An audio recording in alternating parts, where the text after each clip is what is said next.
Bismillahirrahmanirrahim. Alhamdulillah, bertemu kita sekali lagi di Physics SPM Bincang Soalan. Hari ini cikgu nak bincang satu soalan yang berkaitan dengan hukum Kepler kedua.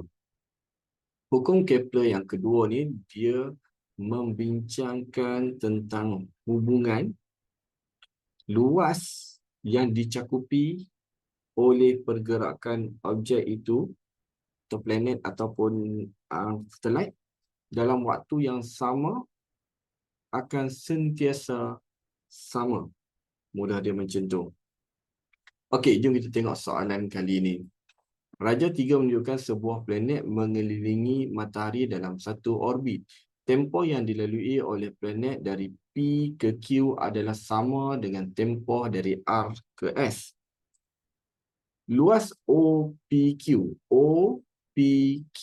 sama dengan luas ORS. Jadi kat sini dia tunjuk, dia kata area je sama. Okey, dia cakap area sahaja yang sama. Okey, jom kita tengok soalan. Soalan yang pertama biasanya melibatkan definisi. Dia biasa satu markah warm up kan, soalan warm up. Nyatakan hukum yang terlibat dalam rajah satu. Maksudnya, nyatakan hukum. Dia bukan tanya definisi. Hukum sahaja. Bila hukum, kita letak saja hukum Kepler kedua. Dalam bahasa Inggeris, Kepler second law. Okay, second tu tulis dalam bahasa penuh. Tandakan rate pada pernyataan yang betul. Okey, yang ni dia perlukan pengetahuan kamu dalam perbincangan Kepler second law ni. Dia kata laju linear dari P ke Q lebih daripada RS ataupun laju linear dari P ke Q kurang daripada R ke S.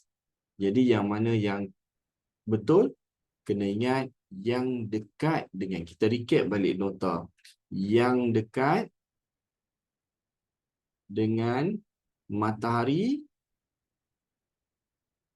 lebih laju, lebih tinggi jarak yang dilalui, distance travel. Jadi PQ ni jelas dia lebih dekat, maka laju linear dari P ke Q lebih daripada R ke S.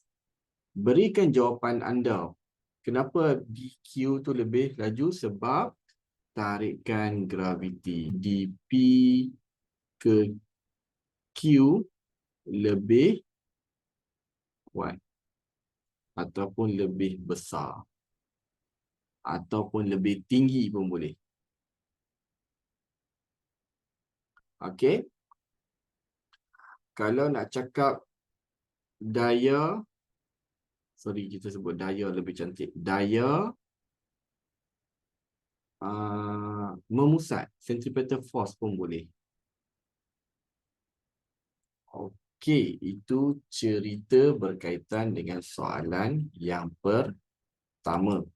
Okey, dapat kita masuk soalan yang kedua. Soalan kedua menyentuh berkaitan dengan pengiraan.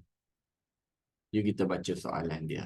Hitung tempoh orbit bagi planet dalam unit jam.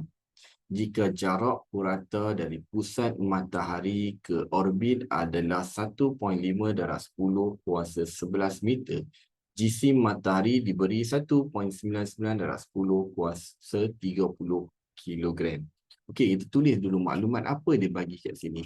Yang pertama dia bagi jisim matahari 1.99 darab 10 kuasa 30 kilogram. Yang kedua dia bagi R 1.5 darab 10 kuasa 11 meter. Dalam topik ni, ramai orang ingat ini cerita hukum Kepler. Maka dia ingat cerita ni bila sebut berkaitan dengan jarak, tempoh ni dia ingat hukum Kepler yang ketiga. Tapi sebenarnya dia tak sentuh dekat hukum Kepler ketiga sebab hukum Kepler yang ketiga dia hanya boleh digunakan jika dia membandingkan planet satu dengan planet dua. Tapi yang ni mana ada planet satu dengan planet dua? Dia ada planet dengan matahari. Tak boleh compare planet dengan matahari. Okey? Jadi, soalan ni dia berbalik kepada rumus dalam chapter 3.1. Okey, iaitu M sama dengan 4 pi kuasa 2 R kuasa 3 per GT kuasa 2. Kena jadikan T ini sebagai perkara rumus sebab dia nak tanya tempoh. Kita susun balik rumus ni. Dia akan jadi T kuasa 2 sama dengan 4 pi kuasa 2 R kuasa 3 per GM. Kemudian kita substitute. Okey, kamu substitute dulu nilai dia 4 pi kuasa 2, tak perlu substitute. Dan 1.5 darab 10 kuasa 11 kena ganti kuasa 3 per. Okey, G ni kalau dia tak beri dalam exam, boleh rujuk dekat senarai rumus. Biasanya di situ dia dah bagi dah. Walaupun kat soalan dia tak bagi. Jadi kena tengok kat situ. 6.63 darab 10 kuasa negatif 11. Sorry, 6.67 darab 10 kuasa negatif 11. G dia. M pun dia dah bagi dah, matahari tu 1.99 darab 10 kuasa 30. Cikgu, dia bagi tu 1.99, nak gunakan 2 boleh? Jangan, dia bagi macam tu, ambil macam tu. Okey, cuba tekan kalkulator sekarang.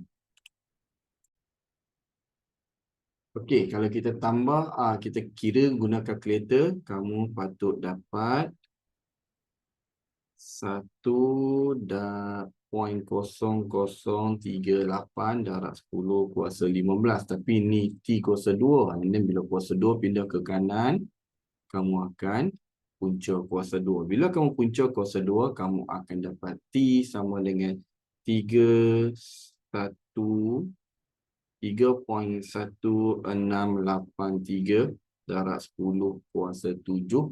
Tapi dalam unit second. Tapi kalau kau tengok kat sini, dia tanya dalam unit jam. Bila unit jam, kamu kena bahagi lagi dia kepada 60 minit darab dengan 60 saat, maka T kamu akan dapat 8,800 jam. Alright, mudah-mudahan membantu anda semua.